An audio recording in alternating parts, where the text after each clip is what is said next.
नमस्कार दोस्तों, good luck story में आपका स्वागत है। दोस्तों, आज हम एक ऐसी लव स्टोरी बताने जा रहे हैं जिसे सुनकर आपका दिल दहल जाएगा। ये कहानी बहुत ही इमोशनल कर देने वाली है, तो कृपया इस कहानी को अंत तक ज़रूर सुने। और जिन लोगों ने हमें सब्सक्राइब किया है उन्हें दिल से बहुत बहुत धन्यवाद। और जिन्होंने सब्सक्राइब नहीं किया है प्लीज़ हमें सब्सक्राइब ज़रूर कर लें, क्योंकि बाद में आप लोग भूल जाते हैं।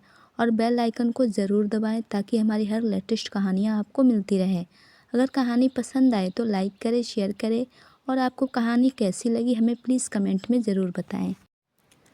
अनामिका बहुत ही खूबसूरत और अच्छी लड़की थी। जितनी वह सुंदर थी उतनी ही ईमानदार।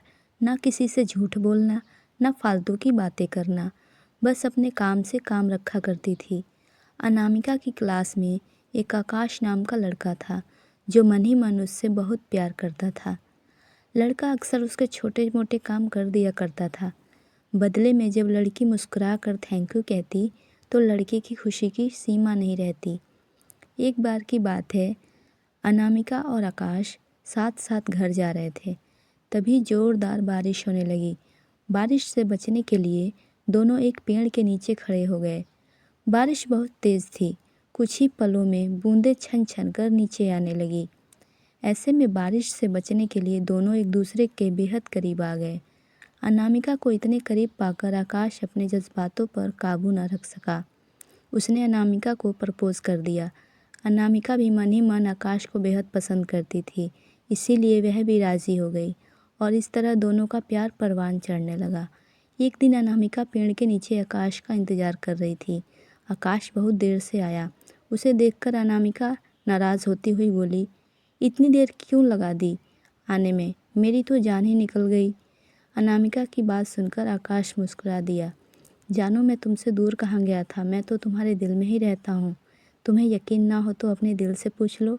इस प्यार भरी बात को सुनकर अनामिका अपना सारा गुस्सा भूल गई और वह आकाश से लिपट गई। एक दिन दोनों लोग उसी पेड़ के नीचे बैठे बातें कर रहे थे। आकाश पेड़ के सहारे बैठा था और अनामिका उसके कंधे पर सर रखकर बैठी हुई थी। तभी अनामिका बोली, जानू, अब तुम्हारी जुदाई मुझसे बर्दाश्त नहीं होती। तुम्हारे बिना एक पल भी मुझे 100 साल के बराबर लगता है। अब तो ऐसा लगता है जैसे तुमसे बिछड़ के जी ही नहीं पाऊंगी। तुम मुझसे शादी कर लो, नहीं तो मैं सच्ची में मर जाऊंगी। आकाश ने झट से लड़की के मुंह पर अपना हाथ रख दिया और बोला, ऐसी बातें मत किया करो, मेरी जान हो तुम। अगर तुम्हें कुछ हो गया तो मैं कैसे ज़िंदा रहूँगा। अनामिका कुछ नहीं बोली।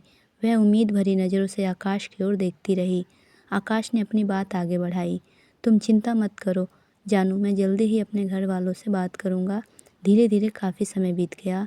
एक दिन की बात है, दोनों लोग उसी पेड़ के नीचे बैठे हुए थे। उस वक्त आकाश का चेहरा उतरा हुआ था। अनामिका के पूछने पर वह रुआंसा होकर बोला, जान, मैंने अपने घर वालों को बहुत समझाया पर वे हमारी शादी के लिए तैयार ही नहीं हुए। उन्होंने मेरी शादी कहीं और तय कर दी है। यह सुनकर अनामिका का कलेजा फट पड़ा। उसका मन हुआ कि वे ज़ोर ज़ोर से रोए, लेकिन उसने अपने जज्बात पर काबू करते हुए बोली, जानू, मैंने तुमसे सच्चा प्यार किया है। मैं तुम्हें कभी भुला नहीं सकती। प्लीज़ मुझे माफ़ कर देना। आकाश मायूस होकर बोला, वैसे अगर तुम चाहो तो हम लोग हमेशा दोस्त बनकर रह सकते हैं। अनामिका यह सुनकर ज़ोर ज़ोर से रोने लगी। आकाश ने उसे बहुत समझाया पर अनामिका चाह कर भी अपने आप पर काबू नहीं कर पाई और वह रोते हुए अपने घर को चली गई। देखते ही देखते आकाश की शादी का दिन आ गया। उसे यकीन था कि उसकी शादी में अनामिका ज़रूर आएगी, पर ऐसा नहीं हुआ। हाँ, उसका भेजा हुआ एक गिफ्ट पैक उसे ज़रूर मिला। आकाश ने कांपते हाथों से उसे खोला। उस गिफ्ट को देखते ही आकाश बेहोश हो गया। गिफ्ट पैक में और कुछ नहीं, खून से लथपथ अनामिका का दिल रखा हुआ था और साथ ही में एक चिट्ठी जिसमें लिखा हुआ था, अरे पागल, अपना दिल तो लेते जाओ, वरना अपनी पत्नी को क्या दोगे। आकाश उस दिन से ना तो जी सका और ना ही मर सका। दोस्तों, किसी के लिए मोहब्बत टाइम पास होती है और किसी के लिए मोहब्बत ज़िंदगी से भी बढ़कर होती है। इसीलिए अगर किसी से मोहब्बत करना तो उसे ताउम्र निभाना, वरना क्या पता आपका हाल भी आकाश जैसा हो जाए, जो उस दिन के बाद से ना ही जी सका और ना ही मर सका। उसकी सारी ज़िंदगी पछतावे के एक दर्द भरी दास्तां बनकर रह गई। इसीलिए कहते हैं किसी से मोहब्बत करें तो सोच समझ कर करें, अगर निभा सके तो ही करें वरना मोहब्बत ही ना करें। दोस्तों ये कहानी आपको कैसी लगी हमें कमेंट में ज़रूर बताएं। पसंद आए तो लाइक करें, शेयर करें और सब्सक्राइब करना बिल्कुल ना भूलें। तो मिलते हैं फिर ऐसे ही अगली कहानी के साथ, तब तक के लिए धन्यवाद।